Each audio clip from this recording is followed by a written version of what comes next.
Fill your summer with the sun-kissed sweetness of Amigos Refreshers. There's strawberry acai, blueberry dragon fruit, and mango passion fruit, each a tropical delight. So skip the hot coffee and amp up your day with the plant-based natural caffeine and fruity flavor fusions in an Amigos Refresher. These cool thirst quenchers are just $3.99, or there's a mega 32-ounce size for $4.99. Recharge with the bold, fresh flavor of an energizing refresher at Amigos. You love podcasts, the stories, the laughs, the unexpected turns. But when this episode ends, the silence starts. Not anymore. Audiobooks.com turns that silence into your next great adventure. With over 450,000 titles, from bestsellers to hidden gems, your love for listening just found its new best friend. And because you already know the joy of audio, we're giving you 3 free audiobooks to start your journey. Imagine your favorite podcast, now with unlimited episodes. That's audiobooks.com. Keep the story going. Sign up for your free trial at audiobooks.com/podcastfree today. Because for podcast lovers like you, the end of an episode is just the beginning. That's audiobooks.com/podcastfree. Welcome to All About Agatha, the podcast dedicated to reading and ranking every single mystery novel written by the Queen of Crime, Dame Agatha Christie. I am Kemper Donovan, and in this episode, I am going to be speaking all about the plays of Agatha Christie. This is another overview episode, but first, I have, quite frankly, a ton of housekeeping to get through. I suspect this episode is going to be equal parts housekeeping and about the plays of Agatha Christie. I have so much material to cover here up front, and that is thanks to all of you, dear listeners, who have written into me about all sorts of things with such interesting observations and points about various aspects of the work of Agatha Christie, and I very much want to share all of that with you. So let's dive right in to our housekeeping segment here. Since I have so much to cover, I am actually going to start with those comments that have to do with the oldest episodes of the podcast and then work forward in chronological order. So I am starting with a comment, a very small but interesting comment concerning Cards on the Table, early-ish novel of Agatha Christie's, a favorite of mine, a favorite of Catherine Brobeck's, and a favorite of many of yours. So our main victim in that story, who we are introduced to on page 1, Mr. Shaitana, is a rather interesting fellow. And Catherine and I spent a while talking about his depiction when we covered Cards on the Table. But one of you mentioned something that had never occurred to me. And here is what this lovely listener wrote. Regarding Mr. Shaitana in Cards on the Table, in Arabic, his name translates as devil, in keeping with the Mephistopheles references. In fact, the word for devil is in the unusual feminine form here. Shaitan is the male form. Shaitana is the female form. So it definitely feeds into the somewhat emasculated portrayal of this character. Indeed it does, and I wish I had made that connection myself, but that's so interesting and I think must have been very intentional on Agatha Christie's part. Not that she was fluent in Arabic, but given that she went to the Middle East on a regular basis, and that Max Mallowan and so many people among her acquaintance were fluent in Arabic, or certainly at least familiar with it, I'm sure she absolutely knew what she was doing here. So that's really interesting. Thank you for that, listener. Moving on now to a comment about the Sunningdale mystery. This is a Tommy and Tuppence short story that Catherine and I covered only about a month or two after we covered Cards on the Table, actually, all the way back in 2018. The Sunningdale mystery takes place in the course of a golf game. There's actually more golf in the Sunningdale mystery than there is in The Murder on the Links. And this shouldn't really come as a surprise given the title of the story, The Sunningdale Mystery, because Sunningdale is the London suburb Agatha Christie lived in with her first husband, Archie Christie, when she became, as she put it, a golf widow. There was a ton of golfing going on in and around Sunningdale. So it makes sense that when she created her golf mystery starring Tommy and Tuppence, that she titled it The Sunningdale Mystery. Here's what one of you had to say. With regard to the Sunningdale mystery, I just wanted to point out the difference between golf links and golf courses, as you use the term interchangeably when they are, in fact, different. Persnickety or what? Golf links, strictly speaking, are coastal and therefore have a sandy terrain. Sunningdale, in the suburban home counties, is definitely not a lynx, but a course. That is very interesting. I never knew that. And it makes perfect sense because even here in the United States, at one point, my parents lived right on the water and there was a golf links close to their home. It was very much coastal, and that is why it was called a lynx, not a course. The more you know. Continuing on with this listener's message. In the same story, I liked your references to the various chains of tea shops / cafes / diners. In the adaptation, I don't think that Tuppence would have been so snooty about an ABC, as they were quite respectable and useful establishments. Much though I like Francesca Annis's portrayal, she is a bit uppish in the role. Perfect for Frankie and Why Didn't They Ask Evans, who was a lady in the titled sense, but Tuppence was the daughter of a clergyman who would have had a much more frugal upbringing. Just breaking off here to note, that is an excellent point. I think I had always drawn the same conclusion about Francesca Annis's portrayal of Tuppence in those early 80s Partners in Crime episodes. But this listener is spot on. She is a little bit more aristocratic, shall we say, than the textual Tuppence is. Perhaps some of you disagree. Let me know if you feel strongly about it. And then just to finish off this listener's message, Lyons tea shops were even smarter, with their nippies, waitresses in black uniforms with white aprons, marble tabletops, and often a string quartet playing. Think of the cafe in Brief Encounter where Alec and Laura share a table when they meet in the town. That was meant to be a Carmota cafe, a similar chain to Lyons. I just read that last part out because I love knowing more about casual dining establishments in the United Kingdom. I could go on forever about IHOP and Denny's and Caro's for those listeners here with me in Southern California, et cetera, et cetera. So I love that there are parallel conversations to be had about such places in the UK. Thank you for that charming message, listener. Very, very interesting stuff there.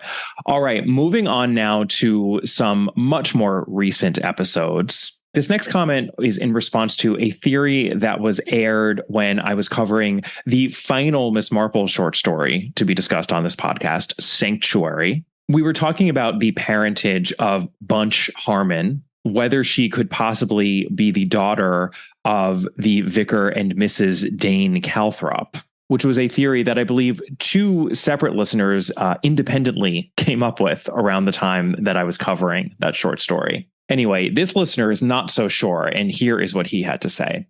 Oh, Kemper, Kemper, Kemper. Far be it from me to squelch the theories of a fellow listener, especially if the podcast itself sanctions the idea. But Bunch Harmon could never be the daughter of the Dane Calthrops, and I can cite textual evidence from the moving finger as proof. When Mrs. Dane Calthrop is asked whether or not she and her husband had received any anonymous letters, she responds, "Oh, yes, 2, no, 3. I forget exactly what they said. Something very silly about Caleb and the schoolmistress, I think. Quite absurd, because Caleb has absolutely no taste for fornication. He never has had. So lucky, being a clergyman." This listener continues, "I don't think I need to explain to you all how necessary a taste for fornication is in the begetting of a daughter. Nice try, though." I would argue that this is the sort of comment a wife makes about her husband when they actually have had a number of children many years earlier. Note that she says her husband has no taste for fornication, which is not the same thing as failing to fornicate whatsoever. But thank you for the reminder that Agatha Christie is super funny.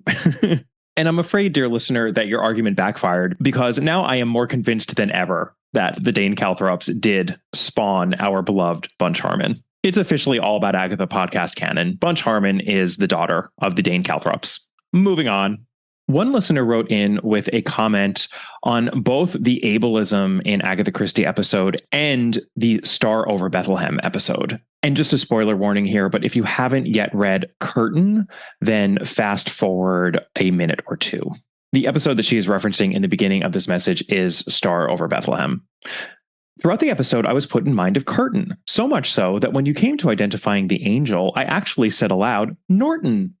Given when you said it was likely written, I wondered if Christie had her own sliding doors experience, experimenting with the same premise, but with one successful angel/Norton and one unsuccessful one.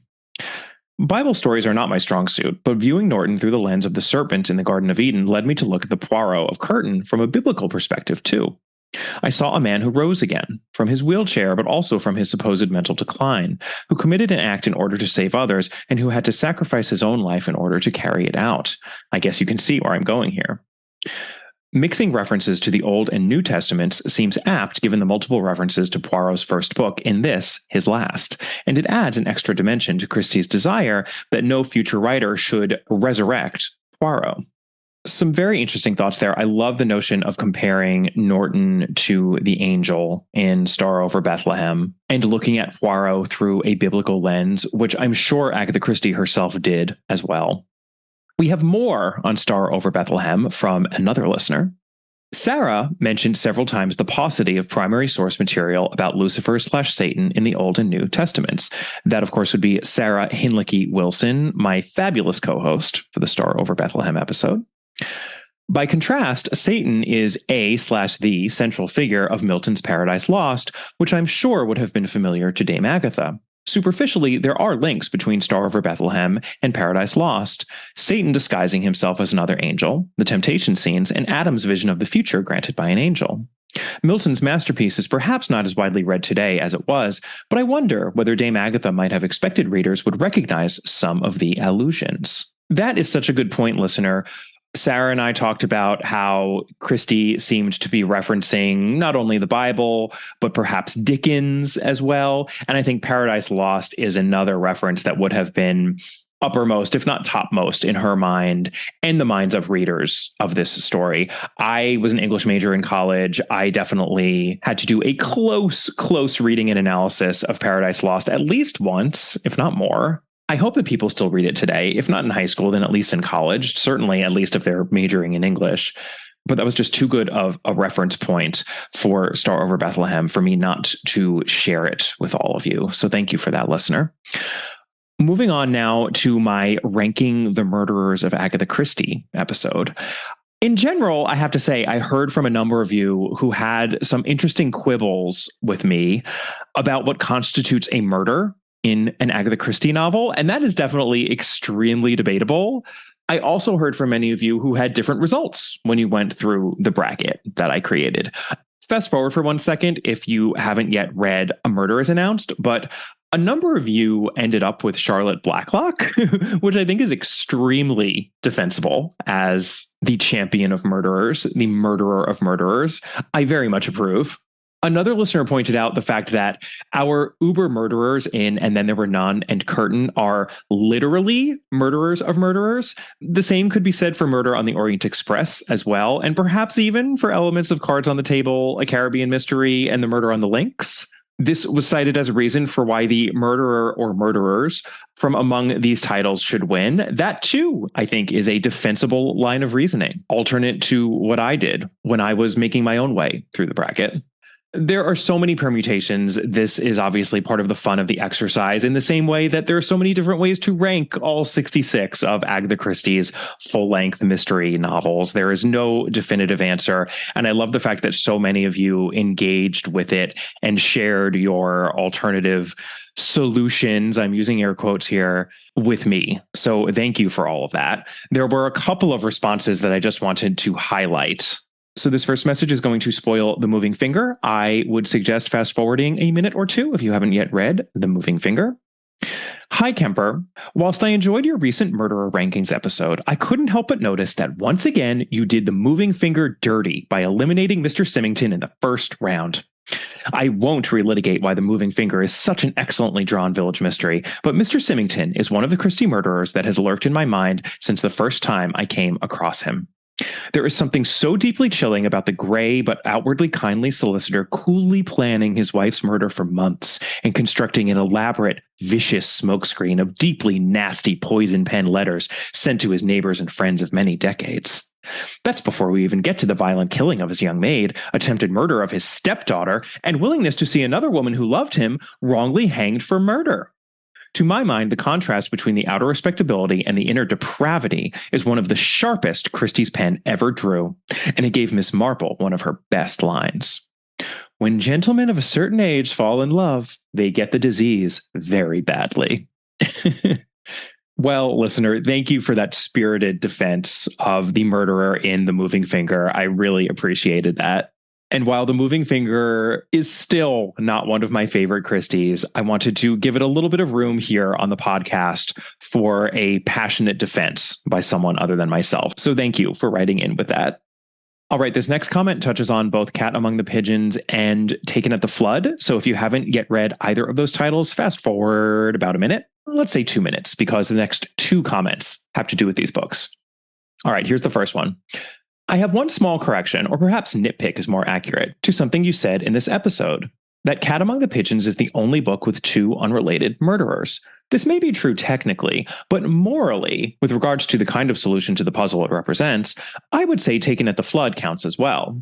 The death of the fake Enoch Arden is caused by Rowley, the death of the fake Rosaline by David, both acting independently. Yes, the first killing was not intentional, so there is technically only one murderer, but the way the solution of the puzzle plays out for the reader is similar to Cat Among the Pigeons. The reader is induced to assume that there was a single killer and plotter when in fact there were 2. And then here's what another review had to say on the same point. Taken at the Flood, Rowley Claude, another handsome man that gets a pass. This might be the only manslaughter that happens during any of the novels as well, plus partial responsibility for a suicide, plus trying to frame someone else for murder, plus attempted murder. All right, I get it. So perhaps Rowley Claude should be listed as a secondary murderer, let's say, in Taken at the Flood. So that would make it another rare Christie in which the 2 murderers are 2 men and not a male-female couple. I'm not totally convinced by this. I certainly don't think it's incorrect to state that there is a single murderer in Taken at the Flood, but it's enough of a borderline case that I wanted to highlight it here. All right, the last comment about my Ranking the Murderers episode is another spirited defense. This one of the Seven Dials mystery. And this is another one that I've heard about fairly consistently over the years. There are so many fans of this book, and it too is one that I just don't love that much. But I wanted to give it a little bit of justice since I know it has so many defenders. This comment is also spoilery, so if you haven't yet read The Seven Dials Mystery, fast forward a couple of minutes. This comment also touches on The Murder of Roger Ackroyd, Hercule Poirot's Christmas, Death in the Clouds, Curtain, and Endless Night. So if you are worried about having any of those titles spoiled, then you might want to fast forward a couple of minutes. All right, here goes. I have to admit that The Seven Dials Mystery is a guilty pleasure / secret favorite of mine, and I tend to defend it in discussions about Christie. I want to make clear that I don't consider Jimmy Thesiger one of Christie's best killers, and I certainly don't think that he's better than Jackie and Simon. So I totally agree with your choice here. But I do think he has somewhat more to offer than it sounded in your episode. Especially because he is the first protagonist / main detective in a Christie novel that turns out to be the killer, and he will remain the only one for a very long time. There are some sleuths / helpers of Poirot that turn out to be the culprits. Most notably, and especially well done, both from a character and plotting point of view, of course, in The Murder of Roger Ackroyd, but other examples are in Hercule Poirot's Christmas and Death in the Clouds. But in spite of their major role, they are still second fiddle to Poirot. While reading these books for the first time, we expect Poirot to solve the case, and not James Shepherd, Superintendent Sugden, or Norman Gale. This is not the case in The Seven Dials Mystery. Jimmy is not just some sidekick to Bundle. They are treated as equals within the story the same way Tommy and Tuppence are, just without the romantic subplot between them. Maybe this is some sort of meta clue? Jimmy is even seemingly seen to do some sleuthing before Bundle appeared in the story. Jimmy being the culprit is as if Tommy had done it in The Secret Adversary. Depending if you count Poirot as the murderer in Curtain, there are only either 1 or 2 other Christie novels in which the protagonist turns out to be the killer. The other one, which fits the bill, is Endless Night. Jimmy and all English girl Lorraine being the villains is an extension of what I truly love about The Seven Dials Mystery. Its ending, which is not only a surprising twist, but also makes us see several of the characters either in a totally new light or at least with some additional shading, including even Superintendent Battle. Lorraine is a direct contrast to the Countess Radsky. She's a seemingly sweet, nice English girl who has a bunch of dogs that she loves and who appears to be grief-stricken about Jerry Wade's murder and wants to help find his killer. On the other hand, the Countess appears as the stereotypical seductress who uses her charm and beauty to wiggle information out of men and who on top of that is also a foreigner. In the end, not only does Lorraine turn out to be evil and the Countess good, but their roles are completely reversed. Lorraine was in reality the one who used her charms to get information out of Jerry and Ronnie, and delivered this information to Jimmy, leading to Jerry and Ronnie's murder. And the Countess was the one who was genuinely in love with Jerry and got involved because she wanted to bring his killer to justice. They are such foils to each other that I don't believe in a coincidence and think this was done on purpose by Christie. And while the true identity of the Countess means that she wasn't a foreigner after all, she was at least Jewish. So we had a heroic Jew in this book, which is a rarity in Christie and especially in her thrillers. Sorry, this got longer than it was meant to be, but I tend to ramble on when trying to defend the Seven Dials mystery. Thank you, listener, for that passionate defense. I never would have been able to write that myself. There were some plot points in there that I definitely did not remember because it's been a while since I've read the Seven Dials mystery. But I hope for you Seven Dials stands out there that you appreciated your compatriots' words here. Wonderful message. Love getting emails like that. Seriously. If any of you out there ever want to write me about why you love an Agatha Christie title more than I do, I am always super, super happy to read those messages. So keep them coming. All right, we now have a number of responses to my episode all about the dedications of Agatha Christie. I asked all of you to help me out with some enduring mysteries, some names that I could not figure out when I was researching the dedications of Agatha Christie. I knew you would not fail me, and indeed you did not. We've got a lot of ground to cover here as to the dedications, but this is all such interesting stuff. So let's get right into it. One of you wrote as follows: I have zero insights on the mystery dedications, but on another note, wasn't Peter Lord in Sad Cypress named as a tribute to Dorothy Sayers' Lord Peter Whimsy? That's not a dedication, but it's a nice way to honor a fellow writer. That is absolutely true, and I appreciate the fact that one of you brought that up. Agatha Christie did, I think, convey her appreciation for her fellow Queen of Crime with the naming of that character. And what a clever way to convey said appreciation, right? As opposed to just putting it in a dedication. Another of you actually wrote me and made the point that none of the other Queens of Crime seem to have dedicated any of their books to Agatha Christie or each other. So this is not just an Agatha Christie specific thing. I do find that curious, though, especially since among the four of them, they wrote so many books and there were so many dedications. And I know that they did esteem each other. Perhaps we can ponder that conundrum another time. All right, let's move on to the next comment about the dedications. My main reason for writing is to mention something from your most recent episode discussing Agatha's book dedications. One was dedicated to a childhood friend, Christopher something, and Hines. You theorized about the identity of Hines. I have no actual information, but I kept shouting to my iPad, and you, how could Hines be anything other than a dog? Let's look at the clues. Agatha loved dogs. She's addressing her dedication to a childhood friend and neighbor. It seems like Hines was not her dog, but I bet it was a dog belonging to that neighbor family. Mystery solved? The title this listener is referring to is 1934's Why Didn't They Ask Evans? The dedication of which reads as follows: to Christopher Mallock in memory of Hines. And Christopher Mallock was a childhood friend of Agatha Christie's. He lived at Cockington Court, which was within walking distance of Ashfield. I think this listener is definitely onto something. And the funny thing is, you can't appreciate this because I am reading the message out to you, but the listener actually spelled the word Heinz, Heinz, as in the ketchup or the Family Dynasty. And the word is actually spelled Hinds, Heinz, which I think bolsters her hypothesis because Heinz, Hinds, is probably a reference to the hind legs or hind quarters of some animal. It makes me think that perhaps Heinz is a horse, actually, or a dog. I think that's quite likely. And if anyone has definitive proof as to who or what Heinz might be, I really would love to hear it. But thank you for writing in about that. I should have drawn that conclusion myself, and I appreciate the help there.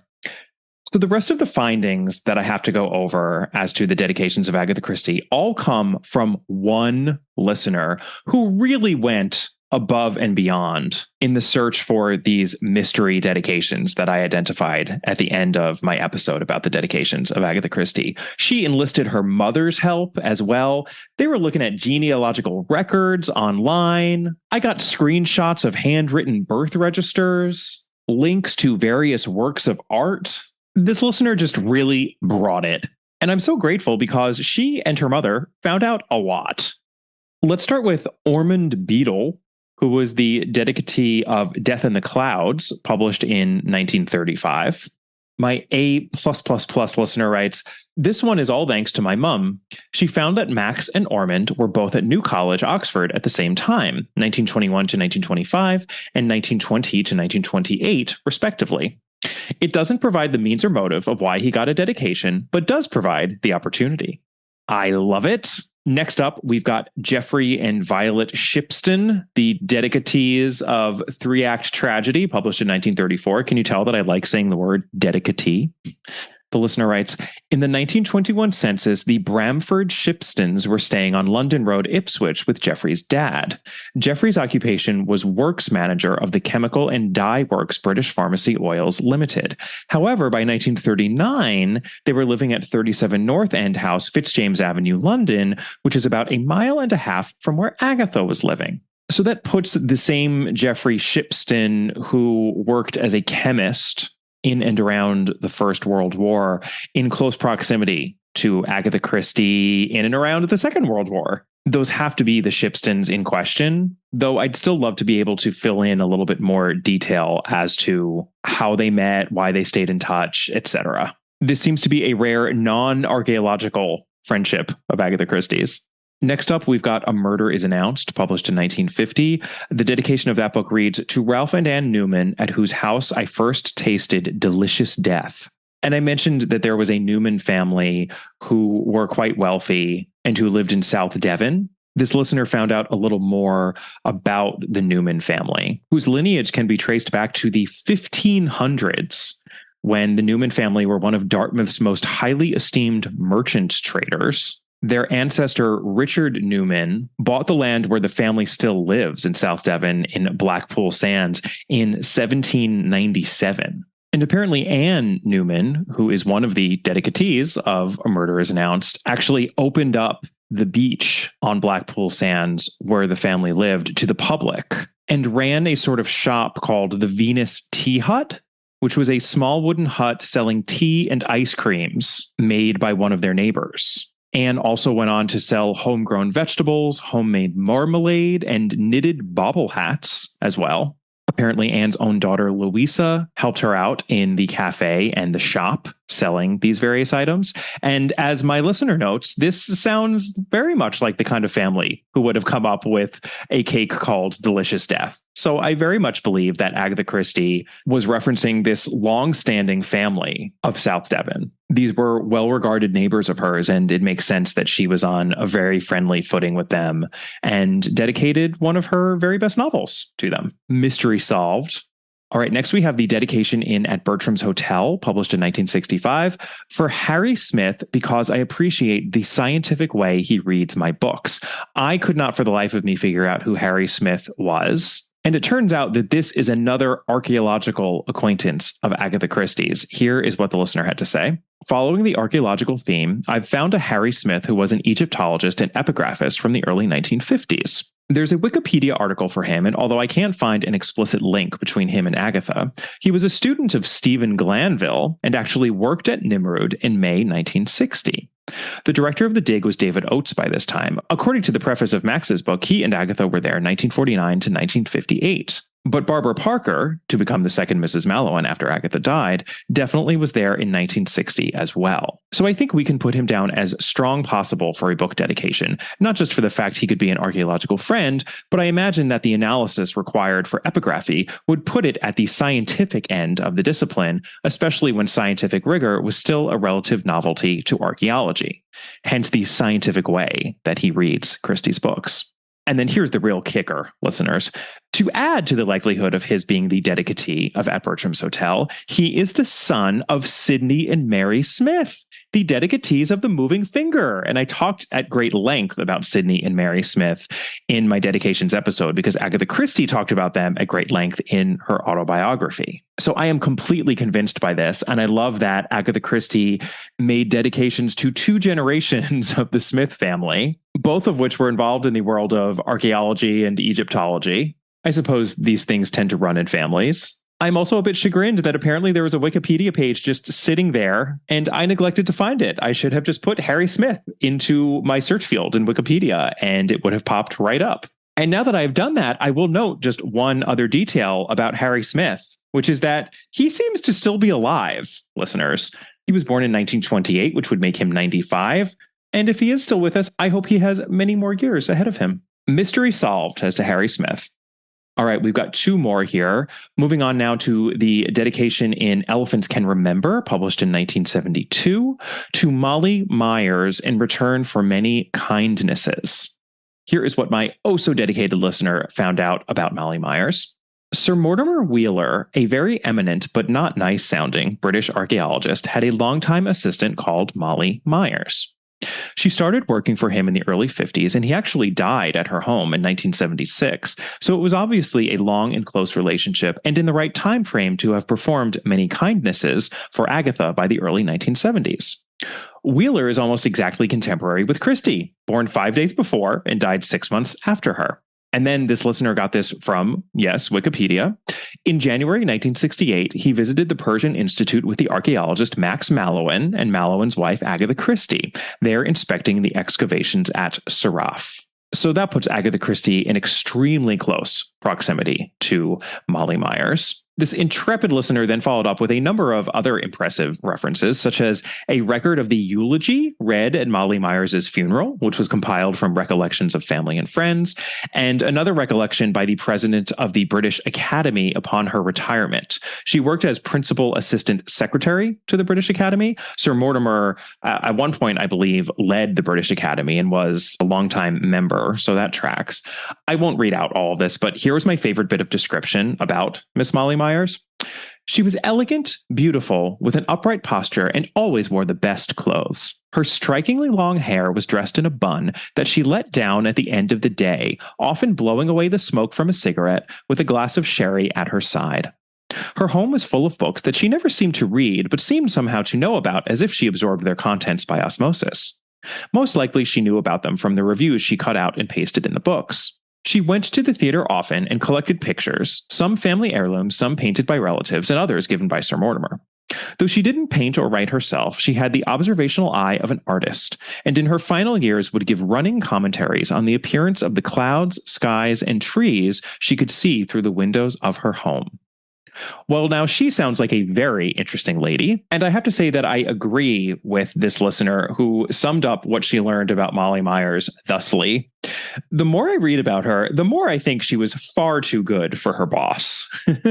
So the mystery of Molly Myers has been solved. She too was an archaeological acquaintance. And our final mystery has to do with the dedication in Star Over Bethlehem and Other Stories, published in 1965. This dedication reads simply, for Heidi. But Heidi is spelled oddly. It's spelled Hydie. There was one other listener who also contacted me with some information about Heidi, but I am going to give the floor over to my dedicated listener here who did so much great work here and who very much cracked the code as to who Heidi might be.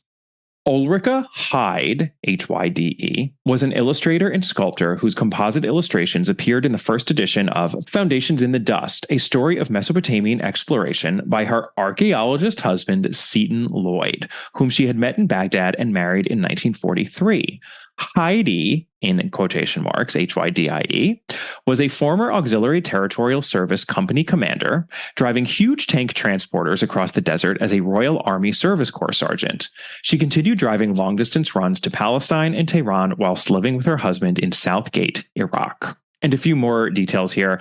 Heidi's husband, Seton Lloyd, actually succeeded Max Mallowan as president of the British School of Archaeology in Iraq. So this is definitely another archaeological friend of Agatha Christie's. Furthermore, much of Heidi's artwork, her paintings, her sculptures, are of a religious nature. So it makes sense that Christie would have chosen to dedicate that religious book, Star Over Bethlehem, to her. Apparently, she even created a memorial to Agatha Christie at Molesford, which is a small village in the Wallingford area.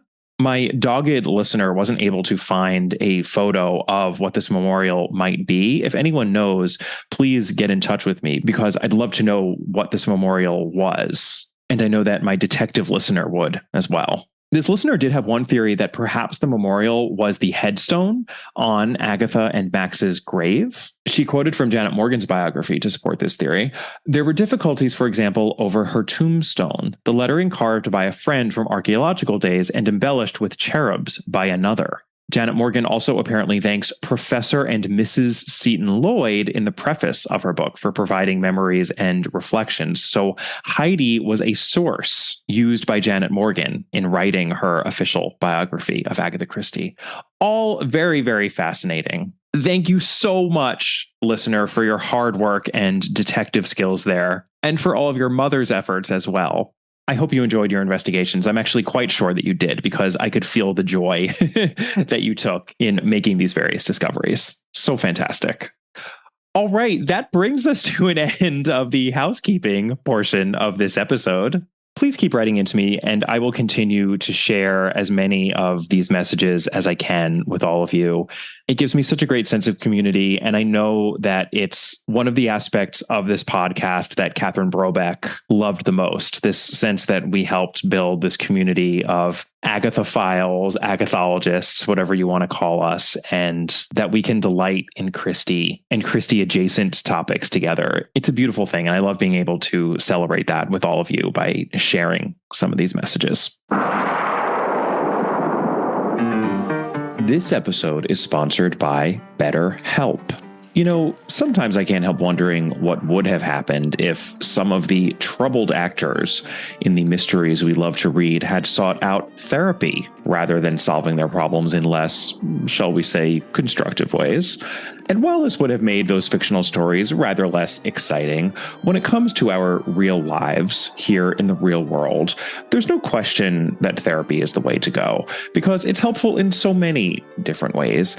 Maybe you're thinking about a career change, or you're faced with some other big decision and don't know what path to take. Therapy can help with that. It's not just for those who have experienced major trauma, though to be clear, it's also there if you are hurting as well. Therapy can teach us positive coping skills, how to set boundaries, just generally how to become the best version of ourselves. That's why I am excited to be able to offer you a promotion today via BetterHelp to start you on your journey of self-actualization, whatever that means and wherever that takes you. Let therapy be your map with BetterHelp. Visit betterhelp.com/Agatha today to get 10% off your first month. That's BetterHelp, HELP.com/Agatha.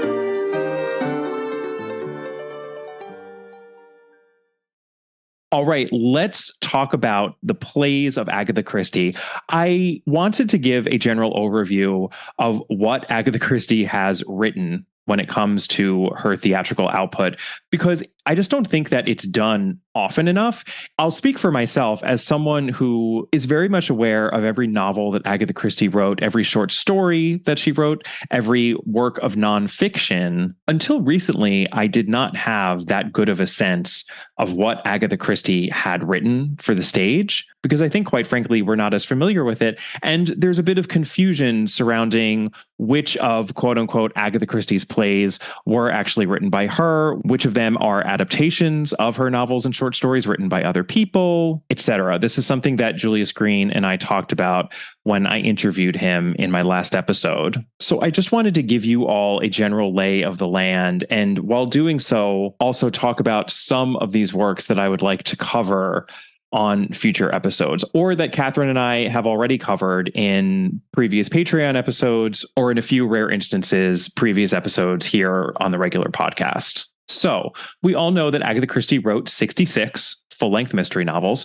but do we know how many plays she wrote? Well, it is actually a very easy number to remember. She wrote 30 plays. That might change because it seems as though we're constantly finding a new, early, unpublished, unperformed play that the young Agatha Christie wrote. But for now, the number 30 seems to be sticking. I will just point out that if you go to Wikipedia and you search for Agatha Christie bibliography, which provides a thorough rundown of her novels, short stories, works of nonfiction, original radio plays, etc., when it comes to her plays, this list is sorely lacking. There are only 17 of Agatha Christie's 30 plays listed on this Wikipedia page.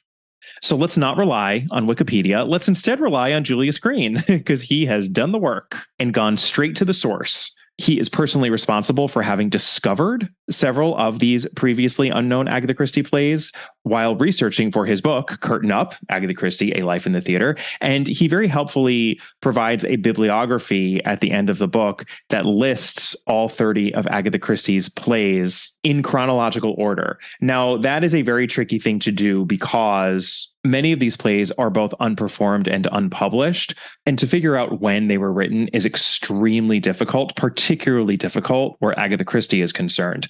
As Julius Green and John Curran and Tony Medawar and Mark Aldridge and other scholars of Agatha Christie who I've spoken to on this podcast will tell you, dating Christie's work, especially her unpublished work, is extremely difficult because she was not consistent with the dating of her notes, her manuscripts, her correspondence, or anything. So this chronology may not be strictly accurate, but it's our best educated guess. Here goes. We start with A Mask from Italy, which is an original one-act stage play. This is unperformed, but it was published in The Road of Dreams in 1924. This play is, in fact, evidence of Agatha Christie's preoccupation with the Harlequinade, a preoccupation that would bloom when she wrote these short stories collected as The Mysterious Mr. Quin, podcast favorite short story collection. Now, after A Mask from Italy, we have a whole bunch of early unperformed and unpublished Agatha Christie plays that she seems to have written in her early years when she was still experimenting and honing her writerly abilities, figuring out what she could do, what she wanted to do. I have not read a single one of these plays, so I can say nothing about their content, but here are the titles. The Conqueror, Teddy Bear, Eugenia and Eugenics. Those three are all one-act stage plays. Then we have The Clutching Hand, which is actually adapted from a novel by Arthur Reeve, The Exploits of Elaine. That is a full-length stage play. Next, we have The Last Seance, an original one-act stage play, which was subsequently adapted as the short story The Last Seance, which appears in the Hound of Death collection. And Catherine and I did cover that short story on the regular podcast. Next up, we have 10 Years and then Marmalade Moon. Those are also original one-act stage plays, unperformed and unpublished. And the final one of these early plays is The Lie. And Julius Green and I spoke a little bit about The Lie when I interviewed him. This one is an original full-length stage play. He discovered it when he was researching his book, and he actually adapted it as a radio play for the BBC, which was performed in recent years. This radio play is available to listen to on YouTube, and I am actually going to be reviewing and discussing it for my upcoming Patreon episode in September, in a few short weeks. So if you are curious about The Lie, I would encourage you to click on the link for the podcast Patreon account in the notes to this episode. So those 9 titles are what I would call the early plays of Agatha Christie. With the exception of A Mask from Italy and The Lie, these are plays that are very difficult to get one's hands on. They're not really available for general consumption, but I hope that someday they will be, because I certainly would love to read them, if not see them. All right, the next 6 plays of Agatha Christie's I'm going to call her pre-professional plays, which is not meant to cast aspersions on their quality. A number of these plays were performed, which makes them professional endeavors, but I think that these 6 plays were written before Agatha Christie truly figured out her playwriting craft and before she came into her own as the successful playwright she would be in the 40s and 50s. This is also the period where, as Christie tells it in her autobiography, and to a certain extent, as Julius Green tells it in his book, she began writing plays in response to the fact that other people had begun adapting her books for the stage. Perhaps most significantly, Michael Morton's Alibi, which was a successful theatrical adaptation of The Murder of Roger Ackroyd that Agatha Christie did not like very much, or at least there were significant aspects of it that she didn't like. So that perhaps is a reason why she turned to playwriting more seriously, more systematically than she had in the past and began fine-tuning her skills. As Christie tells it, though, she pretty much glosses over those early plays. It's one of the reasons I think that they have gone unnoticed and unremarked for as long as they have. But this does feel like a new phase where she's not just toying around with, oh, let me write a one-act play and see what happens, but actually really applying herself to the process of creating original plays and beginning to adapt some of her own material. So the first of these plays is Chimneys, which is Agatha Christie's adaptation of The Secret of Chimneys. This play is still unpublished, and it was not performed until 2003. Its first performance was in Canada in 2003. The next play is the first of these plays to have been performed within Agatha Christie's lifetime, and that would be Black Coffee, which was first performed in 1930. It was probably written much earlier than that, perhaps as early as 1922 or thereabouts. This is Agatha Christie's original play featuring Hercule Poirot. Catherine and I covered this play on a previous Patreon episode. It's a big part of the canon, so much so that I believe David Suchet has read the part of Poirot in this play, not for his ITV series, but as some sort of charitable endeavor, I believe. And to me, it just feels like a nod to the fact that Black Coffee is part of the Poirot canon. So I would call this the first major play of Agatha Christie's.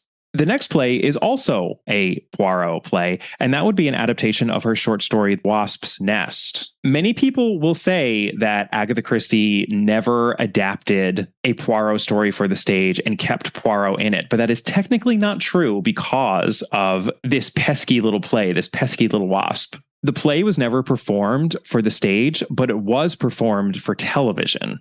And there are many who erroneously believe that Agatha Christie wrote this for television. She did not. She wrote it for the stage, but it was subsequently adapted as an extremely early television play. And I covered all of this on an episode for the regular podcast having to do with the short story, Wasp's Nest. So that's an interesting one. Next up, we have The Stranger. Now, this would be Agatha Christie's own adaptation of her short story, Philomel Cottage, which is a podcast favorite short story. Catherine Brobeck and I had a lot of fun reviewing that one for the regular podcast. This play script, Agatha Christie's adaptation of Philomel Cottage, is often confused with the Frank Vosper adaptation of Philomel Cottage, which is called Love from a Stranger, and which was quite famously adapted for film twice, but the first time starring Basil Rathbone, Sherlock Holmes himself. And Love from a Stranger has been produced for the stage many, many times over the years. So Frank Vosper's version is the one that is better known, but there is an Agatha Christie version as well, which has never been performed. So that's a little curiosity here among the plays of Agatha Christie. And speaking of curiosities, we next have a play that I really, really wish I could get my hands on someday.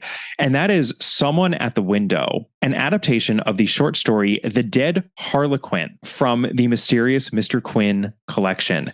Catherine and I didn't even know this when we covered that short story. We didn't know that Christie had adapted it for the stage, but she did. Unfortunately, the play was never performed. It's not published. There is a manuscript of it in existence, but it is not readily accessible. And it would make me very, very happy to read it someday, let alone see it performed. Oh my God. So that's Someone at the Window. And then our final play in this pre-professional period, very much using air quotes there, is Akhenaten. And that is an original full-length stage play of Agatha Christie's that focuses on this historical figure, this ancient Egyptian pharaoh, Akhenaten, who is the father of Tutankhamun. I'm going to quote from Julius Green's book now because he has a lot to say about this play. It's a very interesting early play of Christie's. And here's just a little more information about it.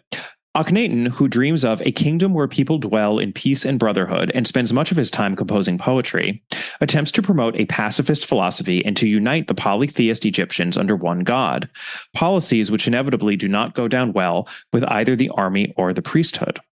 The action of the play takes place over 17 years, moving from Thebes to Akhenaten's purpose-built utopia, the city of the horizon, and involves a cast of 22 named roles, including an Ethiopian dwarf, not to mention scribes, soldiers, and other extras, as well as a spectacular parade featuring wild animals in cages and beautiful, nearly nude girls.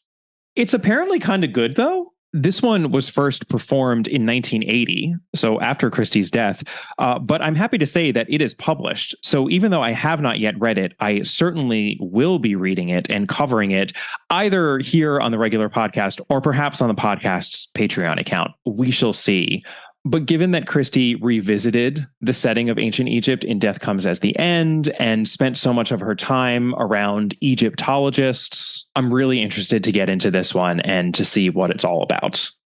All right, we have now covered half of the oeuvre of Agatha Christie's plays, 15 of her 30 plays, as we move into what I am going to call the golden age of Agatha Christie's career as a playwright. There are 9 plays, by my reckoning, in this golden age, starting with And Then There Were None, which, yes, does go by a different name, but I'm not going to use that title in reference to the play, just as Catherine and I did not use that title in reference to the novel when we covered And Then There Were None. This play is, of course, adapted from that novel, and Catherine and I spoke at great length about the play when we covered the adaptations of And Then There Were None for the podcast. Christie quite famously altered the ending of her novel. She made it happier, which makes a lot of sense when you realize that this play was first performed in 1943 in the midst of the Second World War. Audiences perhaps needed a little bit of a pick-me-up. The bleak ending of the novel just wouldn't do. This play was very, very successful on both sides of the pond. And according to Christie herself in her autobiography, it was this play that galvanized her to adapt so many of her own novels for the stage. As she tells it in her autobiography, she's basically like, yeah, I had so much fun and such success with And Then There Were None that then I adapted The Hollow. The only problem is that there were actually 3 theatrical adaptations she did between And Then There Were None in 1943 and The Hollow in 1951. We have Hidden Horizon in 1944, which is her adaptation of Death on the Nile. That also goes by the title Murder on the Nile and even Moon on the Nile as well. Julius Green talks about this play at great length in his book, and there's one detail that we didn't have time to touch on in our conversation, and I just have to highlight it here because it's so interesting.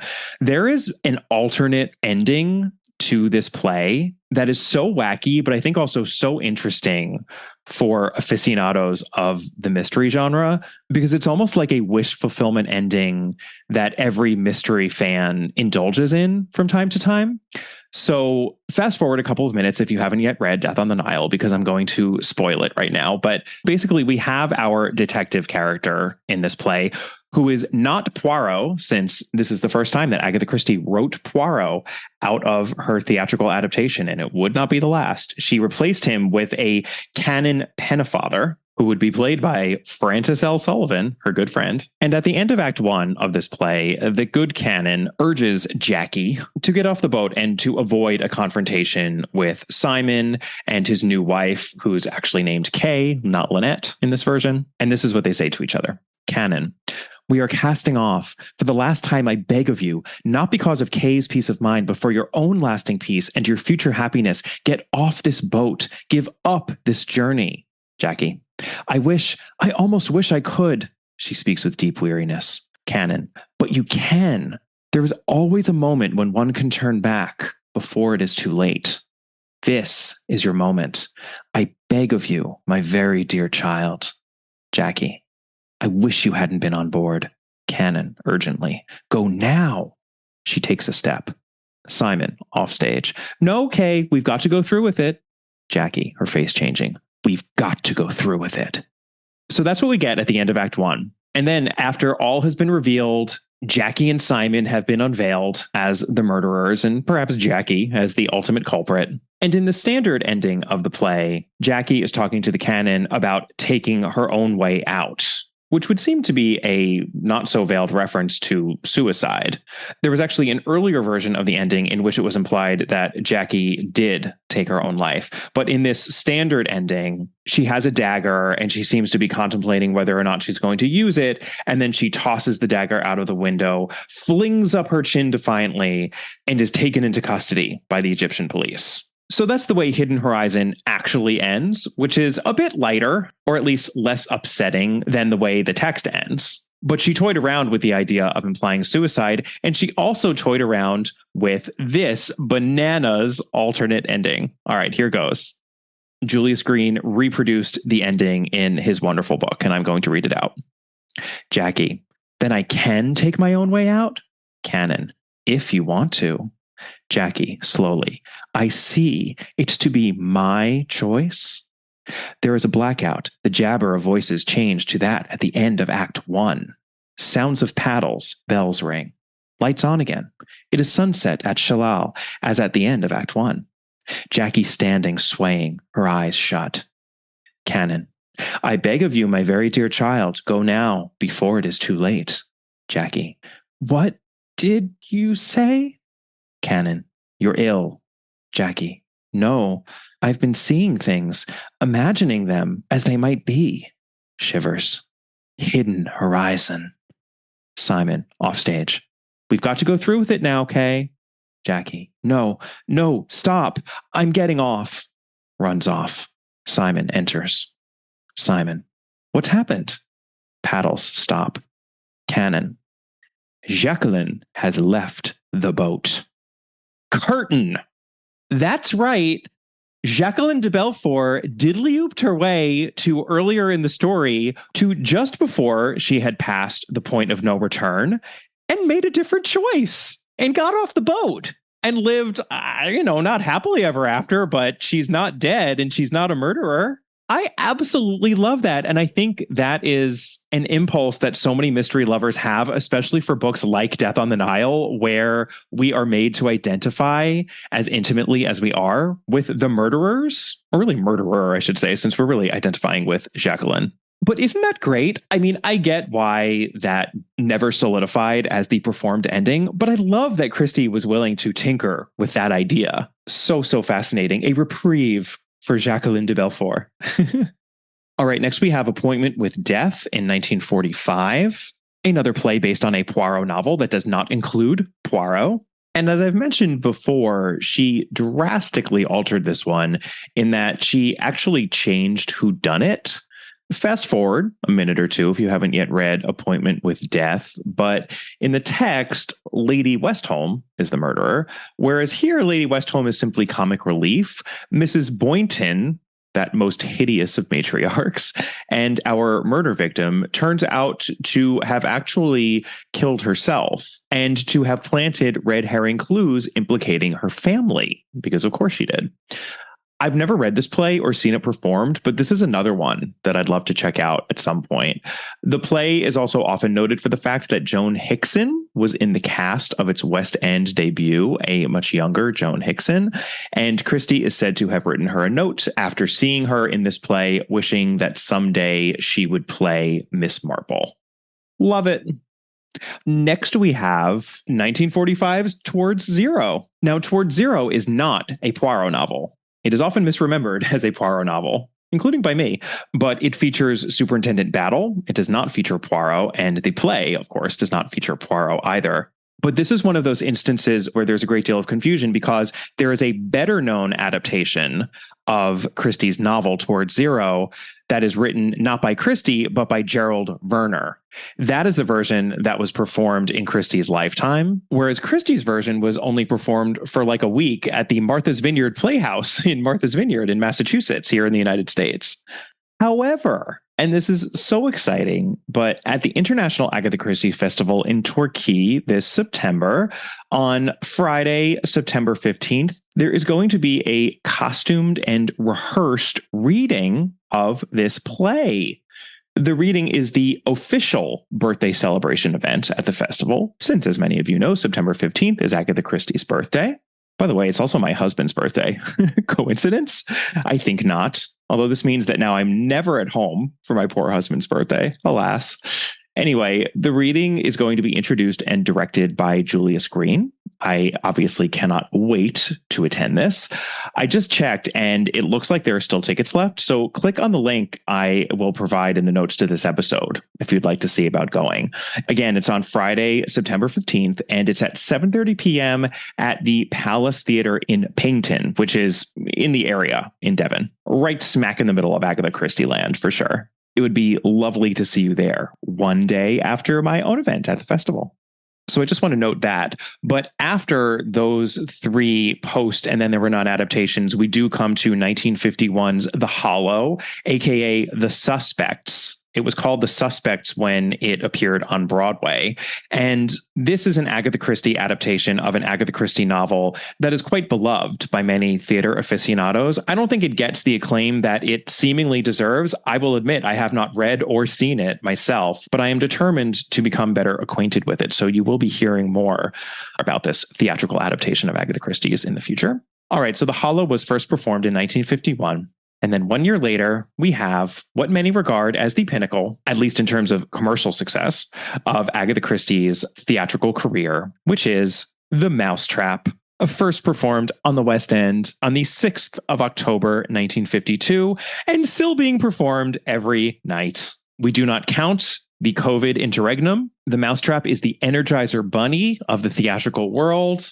It goes on and on and on. If it ever ends, it means that the apocalypse has happened. And I am actually going to do later this year an episode focused on The Mousetrap. I am bringing on a special guest host for that episode. I'm not going to tell you who it is. I'm going to leave you in suspense on that point, but I am very excited to talk more about The Mousetrap in the near future. 1 year later, in 1953, we have yet another pinnacle, more of a critical or creative pinnacle of Agatha Christie's theatrical career, which would be Witness for the Prosecution.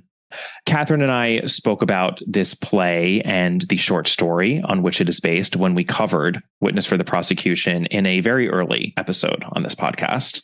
We also talked about the next play within Agatha Christie's golden age of theater, which is 1954's Spider's Web. This is lighter. It's more of a romp. There is a mystery, but there are a lot of comedic hijinks to be had in Spider's Web. And Catherine and I covered this original play on a Patreon episode. She wrote the lead role of Clarissa, which was her mother's name and her middle name, for the film actress Margaret Lockwood.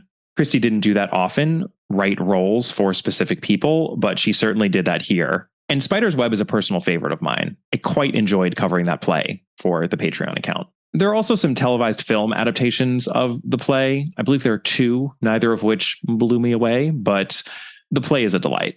All right, the final play within Agatha Christie's golden age is 1956's A Daughter's a Daughter. Agatha Christie would go on to adapt this play into one of her Mary Westmacott novels, and the play itself is credited to Mary Westmacott. It's the only one of her plays to be credited to her pseudonym in this way, which is an interesting choice. I actually witnessed a live reading of this play at the first Agatha Christie conference that I attended in 2017. I will be attending this year's Agatha Christie conference in Exeter days before I attend the International Agatha Christie Festival in Torquay. The Agatha Christie Conference, similar to the International Festival, is a gathering of Christie fans, scholars, obsessives, whatever you want to call us, but it has a bit more of a scholarly bent to it. And Catherine and I attended the conference in June of 2017. It was the first time that we met some of the very great friends that we made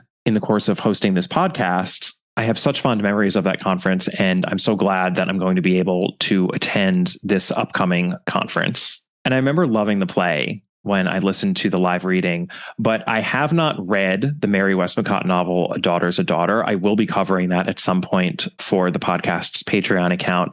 But I think that first I will be examining the play, A Daughter's a Daughter, since she did write it as a play first, and then subsequently adapted it into a novel. And this play is a favorite of Julius Green's. It's one of her more Terence Rattigan-ish plays. It's very dramatic and introspective and character-driven. From what I gather, we can say the same thing about her early play, The Lie.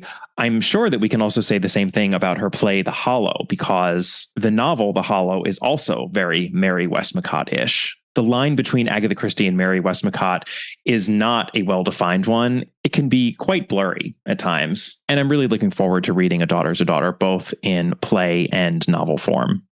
All right, so that ends Agatha Christie's golden age, and we have just 6 plays left in what I will call the autumn of her career as a playwright. Starting with 1958's Verdict, Julius and I talked about this a little bit in our interview. The original title for Verdict was No Fields of Amaranth, which sounds very much like a Mary Westmacott title. And this, too, feels like a Mary Westmacott story. It is not a murder mystery. It's very introspective. And the decision to call it Verdict and to cast one of the actors who appeared in Witness for the prosecution was all a bit misleading and meant that audience members felt they had been promised an Agatha Christie mystery and got no such thing. And Verdict basically bombed.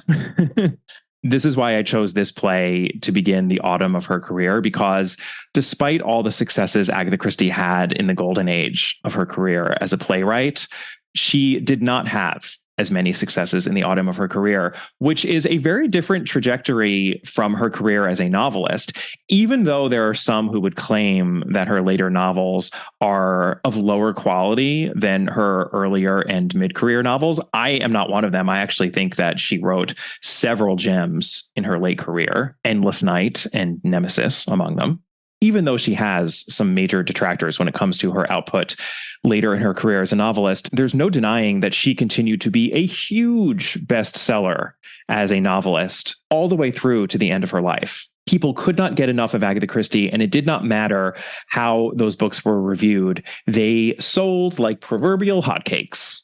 Alas, that is not what happened when it came to Agatha Christie's theatrical output, starting with Verdict.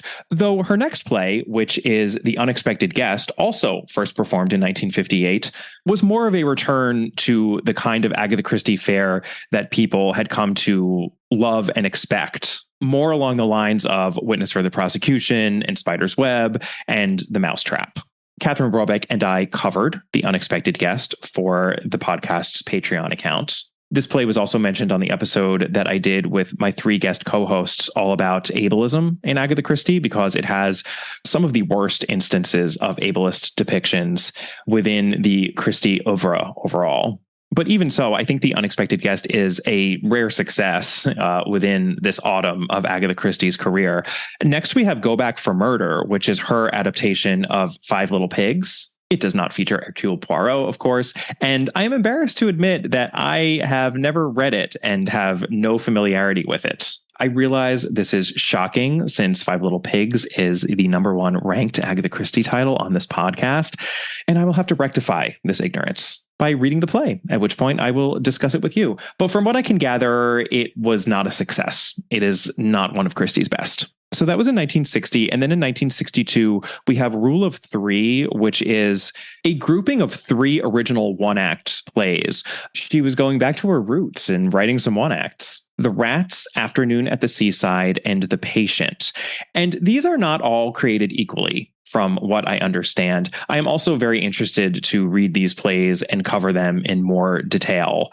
But they were not a success when they were performed. They got some quite nasty reviews, actually, which perhaps accounts for the fact that the next play, and our penultimate play here in the oeuvre of Agatha Christie playwright, is unperformed and unpublished. This is an original full-length play by Agatha Christie titled Miss Perry. This was intended to be another vehicle for Margaret Lockwood, along with her daughter, Julia. I have, of course, not read it. It is unpublished. This is another one of those plays that is very difficult to access, despite the fact that it was written so late in Christie's career. And let's just think about that for a second, the difference between the reception of Christie's theatrical output and the novels that she was writing at this point. Anything that Dame Agatha Christie put down on paper was going to be published up the wazoo, to be technical about it, versus this play, which didn't even get a performance. So for all of Christie's success as a playwright in the 40s, and especially in the 50s on the West End, I find it interesting that that success did not endure into the later 60s and early 70s, despite the fact that The Mousetrap was still playing on the West End. She was treated very differently as a playwright than she was as a novelist. And I never thought about that before until just now while I was recording this episode. So I wanted to share that with you. I think it's interesting. So here's what Julius Green has to say about Miss Perry. A 12-hander 2-act play, Miss Perry is a full-length but relatively short piece, which reads rather in the style of an episode of a television sitcom. It is set in the fictional village of Saddlebridge, where the residents are organizing a pageant under the watchful eye of Poppy, a handsome woman with a vast fund of vitality. They are using the front room of the Queen of Diamonds pub as their headquarters. A young woman who introduces herself as Miss Perry turns up and convinces the local residents that she is a fairy by performing a series of magic tricks, including turning someone into a tortoise and rustling up a live elephant. Interesting challenges for a theater designer. Of course, nothing is quite as it seems. Miss Perry turns out to be an actress called Tanya, and her magic tricks are part of a plot to expose the criminal activities of a local bigwig and to put right a historic miscarriage of justice whereby the wrong man was imprisoned for a bank heist. Intriguing. Apparently, there are references in letters between Agatha Christie and her agent Edmund Cork to a musical version of Miss Perry. Anyway, nothing seems to have come of these endeavors. And somehow it is time now to discuss Agatha Christie's final play, 1971's Fiddler's Five, aka Fiddler's 3. I'm going to turn to Julius again to give us a brief description of what this play is about. Although the details of the storyline were to undergo many revisions, the central premise of a man whose inheritance depends on his father living to a certain date remained the central plot point. The titular fiddlers, whose business schemes depend on the inheritance coming through, find their plans compromised when the father, inevitably, dies before the date in question. A sometimes farcical comedy about business and finance with a strong undercurrent of criminal activity, it rejoices in characters with names like Bogusian, conveniently shortened to Bogus in one of the typescripts, and Panhacker, 3 letters away from Panhandler. It's not a bad idea for a comedy, and corporate tax avoidance scandals are never far from the headlines, but Christie was in her late 60s when she started working on the idea, and in her 80s when it was finally performed, so if the comic dialogue lacks her usual sparkle, it is perhaps not surprising. And I believe the reason why Fiddler's 3 is an alternate title for Fiddler's 5 is that at some point, the number of fiddlers in the story got condensed from 5 to 3. This to me feels like one of those situations that John Curran, I think, wrote about so sensitively in his Agatha Christie's Secret Notebooks. It's not that Agatha Christie stopped having good ideas. She had brilliant ideas up to the very end, but her ability to execute on those ideas waned as she grew older, especially in her extreme old age when her physical health seemed to be getting in the way of her writing process. Fiddler's 5/Fiddler's 3 was not a success. And there you have it, the 30 plays of Agatha Christie.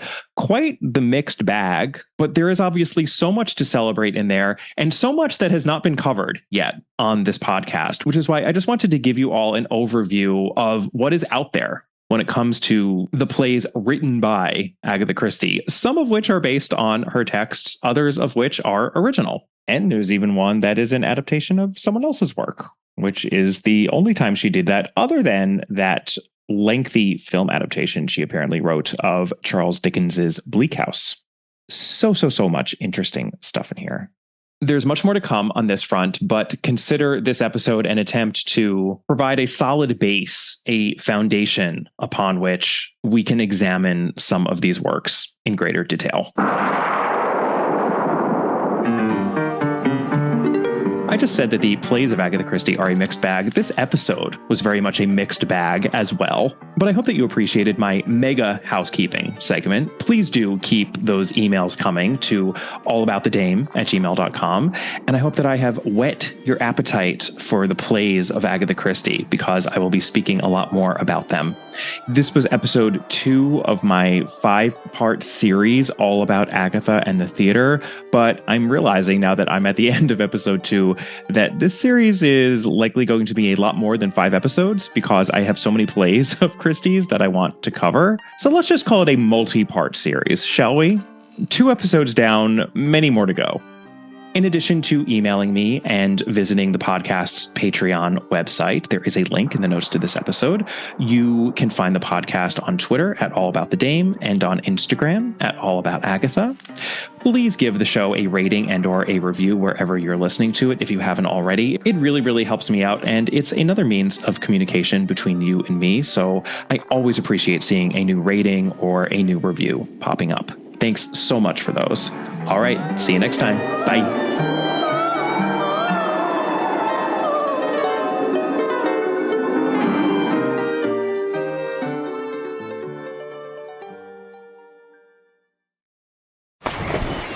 Fill your summer with the sun-kissed sweetness of Amigos Refreshers. They're strawberry acai, blueberry dragon fruit, and mango passion fruit, each a tropical delight. So skip the hot coffee and amp up your day with the plant-based natural caffeine and fruity flavor fusions in an Amigos Refresher. These cool thirst quenchers are just $3.99, or there's a Mega 32-ounce size for $4.99. Recharge with the bold, fresh flavor of an energizing refresher at Amigos. You love podcasts, the stories, the laughs, the unexpected turns. But when this episode ends, the silence starts. Not anymore. Audiobooks.com turns that silence into your next great adventure. With over 450,000 titles, from bestsellers to hidden gems, your love for listening just found its new best friend. And because you already know the joy of audio, we're giving you 3 free audiobooks to start your journey. Imagine your favorite podcast, now with unlimited episodes. That's audiobooks.com. Keep the story going. Sign up for your free trial at audiobooks.com/podcastfree today. Because for podcast lovers like you, the end of an episode is just the beginning. That's audiobooks.com/podcastfree.